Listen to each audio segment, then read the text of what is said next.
이제 많은 분들이 멜라토닌에 대해서는 잘 알고 계십니다. 그런데 처방받아 먹는 멜라토닌과 영양제 멜라토닌을 사실 같은 걸로 생각하시거나 아니면 혼동해서 사용을 하는 분들이 많으세요. 그래서 오늘은 이 두 가지 영양제와 처방받는 약의 가장 큰 차이에 대해서 한번 말씀드리겠습니다.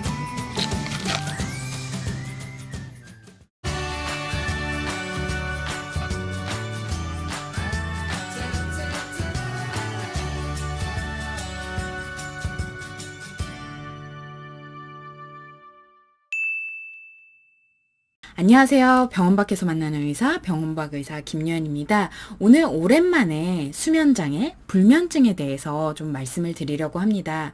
제가 이전에 남긴 영상에서 제가 불면증을 겪었던 경험, 그리고 스스로 불면증을 악화시키고 지속시켰던 행동들, 그래서 인지행동 치료와 함께 서카딘을 복용하면서 나아졌던 후기에 대해서 남겼었는데요. 그 영상을 남기고 댓글이나 이런 반응들을 봤을 때 중요한 것을 또 깨달았습니다. 그게 뭐였냐면 이 처방받는 멜라토닌과 우리가 여행 다니면서 사오는 멜라토닌, 이 두 가지를 같은 약물이라고 생각하고 계신다는 점이었어요. 단순히 이거를 혼동하는 것이 아니라 이게 같은 약물인데 우리나라에서만 비싸게 판다라고 오해하시는 분들이 많으시더라고요. 그래서 그 부분에 대해서 저는 이제 의사들에 대한 오해를 줄이고 싶어서 영상을 만드는 것도 있어서 이 영상은 꼭 남겨야겠다라고 생각을 했습니다. 그래서 이제 좀 설명을 드리려고 하는데요. 여러 가지 설명드리기 전에 앞에서 한 단어로 먼저 설명을 드릴게요. 영양제 멜라토닌과 처방받는 멜라토닌의 가장 큰 차이는 반감기입니다. 우리 몸에서 얼마나 오랜 시간 남아있냐가 이 두 가지가 굉장히 차이가 나요. 그래서 단순히 우리 몸에 머물러 있는 시간만 차이가 나는 것이 아니라 결국 효과를 나타내는 시간까지 차이가 나기 때문에 멜라토닌 서방정, 오랜 시간 지속되는 멜라토닌 처방 약물은 불면증 치료에 인정이 되지만 이 멜라토닌 영양제 같은 경우는 불면증 치료에 일부 효과를 볼 수 있긴 하지만 일반적으로 권고되지는 않아요. 네. 이게 사실 핵심이고 자세한 내용은 하나씩 좀 풀어드리겠습니다. 그래서 제가 이전 영상에서도 조금 말씀을 드렸었는데 미국 수면학회, 미국 가정의학회, 미국 내과학회에서 모두 어떤 종류의 불면증이든 원인이 무엇이 됐든 1차 치료로는 인지행동 치료를 권하고 있습니다. 그래서 인지행동 치료에 대해서는 이전 영상에서 조금 참고를 해주시고요. 근데 이 알고리즘을 보시면 알겠지만 인지행동 치료 이후에 인지행동 치료로 만일 효과가 없었다라고 하면은 약물 치료를 시도를 하게 되는데 그 약물 중에서 멜라토닌이 포함이 되어 있습니다. 보시면 많이들 아시는 졸피뎀도 안에 들어가 있는데요. 멜라토닌이 포함이 되어 있는데 그냥 멜라토닌이 아니라는 게 굉장히 중요해요. 여기 보시면 멜라토닌 컨트롤드 릴리스 라고 적혀 있는데 저희가 CR 제제라고 많이 얘기를 하거든요. 그 멜라토닌 CR이라는 거는 결국 앞서 말씀드린 서방형 제제예요. 여기 적혀 있죠. 서방정입니다. 그리고 여기서는 영어로 CR이라고 써 있진 않지만 prolonged release, 천천히 지속적으로 분비가 되는 멜라토닌이라고 적혀 있어요. 결국 우리 몸에서 원래 멜라토닌이 어떤 식으로 분비가 되냐, 그거를 연구를 해서 그 분비 양상과 비슷하게 만든 제제입니다. 그렇게 그 수면 시간 동안 장시간 효과를 발휘할수록 만든 제제라고 생각을 하면 되고요. 우리 몸에서 원래 분비되는 그 멜라토닌 같은 경우는 손과 췌에서 분비가 되는데 우리가 빛에 대한 노출이 없어지는 시점부터 천천히 올라가기 시작을 해서 새벽 2시쯤에 피크를 치게 돼요. 그래서 원래 그 피크가 굉장히 높다가 나이가 들면서는 그 피크가 점차 감소하게 됩니다. 그래서 이 피크가 감소한 걸 발견을 하고 나서 그래서 멜라토닌이 특히 노인들의 수면장애, 불면증에 효과가 있지 않을까라는 그 가설이 생기기 시작한 거고요. 그래서 그걸 입증하기 위해서 여러 연구가 진행이 됐지만 멜라토닌 제제, 단순히 멜라토닌 제제 가지고는 효과가 불분명하게 나왔어요. 왜냐하면 이 멜라토닌이 반감기가 굉장히 짧아서 우리 몸에 들어가면 1시간 이내에 반으로 팍 줄어버립니다. 그래서 그 잠자는 내내 천천히 올라가서 서서히 분비를 유지하는 그 효과를 나타낼 수 없었던 거죠. 근데 이제 연구를 거듭을 하면서 이 서방형 제제가 나왔고, 이 서방형 제제는 반감기가 훨씬 깁니다. 수치로 좀 말씀을 드리면, 그 영양제 멜라토닌은 일반적인 속방형 제제예요. Fast Releasing Short Term Medication인데요. 얘는 반감기가 30에서 60분 내외, 그리고 작용 시간은 최대 3, 4시간이라고 생각을 하시면 되고요.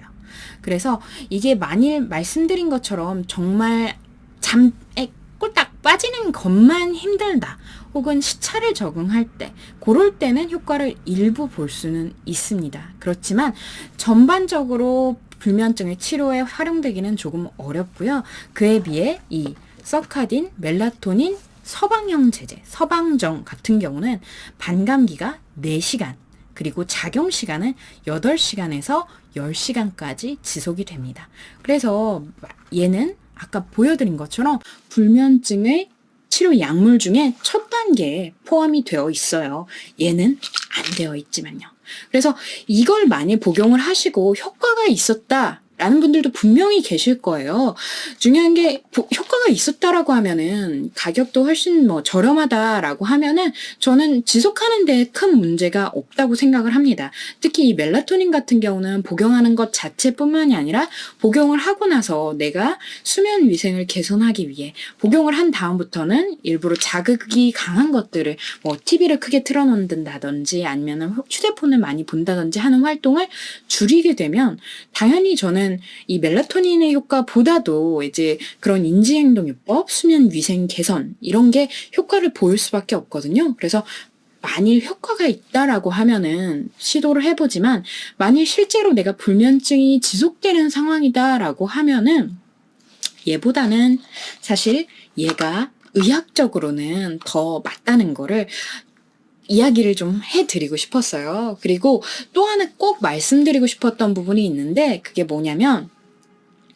우리나라에서 이제 영양제라고 하면은 보약이라고 많이들 생각을 하시는 것 같아요. 그래서 수면에 문제가 없는데도, 불면증이 있는 게 아닌데도 멜라토닌이 나이 들면 부족하다니까 드시는 분들도 계세요.